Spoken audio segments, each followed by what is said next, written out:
ഡൽഹിയിൽ വിദ്യാർത്ഥി സമരത്തിൽ പരിക്കേറ്റവർക്ക് ചികിത്സ ഉറപ്പാക്കണമെന്ന് സുപ്രീം കോടതി നിർദ്ദേശം. പരിക്കേറ്റവർ നൽകിയ ഹർജിയിലാണ് നിർദ്ദേശം. പെല്ലറ്റ് തോക്ക് ഉപയോഗിക്കുന്നതിന് മാർഗരേഖ വേണ്ടിവരുമെന്നും സുപ്രീം കോടതി നിരീക്ഷിച്ചു. ഷബ്ന കെ എം ആണ് വിവരങ്ങളുമായി ചേരുന്നത്. ഷബ്ന, രണ്ട് പ്രധാനപ്പെട്ട കാര്യങ്ങളാണ്. ഒന്ന്, പരിക്കേറ്റവർക്കുള്ള ചികിത്സ. കാരണം അത്രയധികം വിദ്യാർത്ഥികൾക്ക് ഇവിടെ പരിക്കേറ്റിരുന്നു. അവർക്കെതിരെ ലാത്തി പ്രയോഗിച്ചിരുന്നു. കാലഹരണപ്പെട്ട, അതായത് എക്സ്പയറി ഡേറ്റ് കഴിഞ്ഞ ടിയർ ഗ്യാസുകൾ ഉപയോഗിച്ചിരുന്നു, പെല്ലറ്റ് ഗണ്ണുകൾ ഉപയോഗിച്ചിരുന്നു. ഇതിലൊക്കെ അതിസാരമായി പരിക്കേറ്റ വിദ്യാർത്ഥികളുടെ ചിത്രങ്ങളുമൊക്കെ രാഹുൽ ഗാന്ധി അടക്കം പുറത്തുവിട്ടതാണ്. അപ്പോൾ ഇവർക്കൊക്കെ ചികിത്സ ഉറപ്പാക്കേണ്ടത് സർക്കാരിൻ്റെ കൂടി ഉത്തരവാദിത്തമാണ് എന്നാണ് കോടതി ഇപ്പോൾ നിരീക്ഷിച്ചിരിക്കുന്നത്. മറ്റൊന്ന്, എന്തൊക്കെയാണ് ഇന്ന് കോടതിയിൽ നിന്നുണ്ടായ കാര്യങ്ങൾ, നിരീക്ഷണങ്ങൾ പറയും. ഷാമിലി, ഈ പെല്ലറ്റ് ആക്രമണവുമായി ബന്ധപ്പെട്ട് ഈ പെല്ലറ്റ് ഗൺ ഉപയോഗിച്ചത് അത് നിയമവിരുദ്ധമാണ് എന്ന രീതിയിൽ ആദ്യം തന്നെ ഇത്തരത്തിലുള്ള ആക്ഷേപം നിലനിന്നിരുന്നു. ഇപ്പോൾ വിദ്യാർത്ഥികൾ തന്നെ, ഈ പരിക്ക് പറ്റി ചികിത്സയിലുള്ള വിദ്യാർത്ഥികൾ തന്നെയാണ് കോടതിയെ സമീപിച്ചിട്ടുള്ളത്. കോടതിയിൽ ഇവർ ഉന്നയിച്ചത് പോലീസ് നിയമവിരുദ്ധമായിട്ടാണ് ഈ പെല്ലറ്റ് ഗൺ ഉപയോഗിച്ചത്. അതോടൊപ്പം തന്നെ ഗുരുതരമായി പരിക്കേറ്റ് പല ആശുപത്രികളിലായി പല വിദ്യാർത്ഥികളും ചികിത്സയിൽ തുടരുന്നു.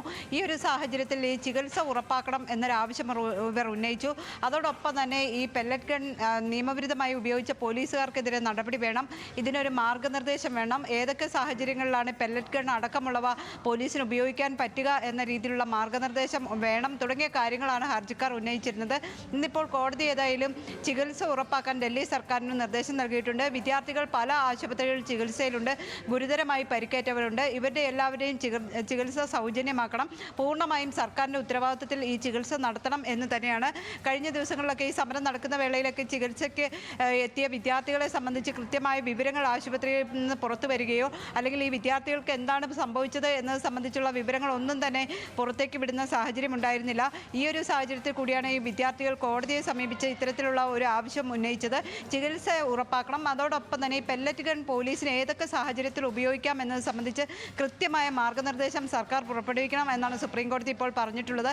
കാരണം പല സമയങ്ങളിലും ഈ സമരം തന്നെ ഒരു സമാധാനപരമായി വിദ്യാർത്ഥികൾ പ്രതിഷേധിക്കുമ്പോൾ പെല്ലറ്റ് ഗൺ അടക്കം ഉപയോഗിക്കുന്നത് അത് ഗുരുതരമായ കൃത്യവിലോപമാണ് അല്ലെങ്കിൽ നിയമവിരുദ്ധതയാണ് എന്ന ആക്ഷേപം നിലനിൽക്കുന്നു.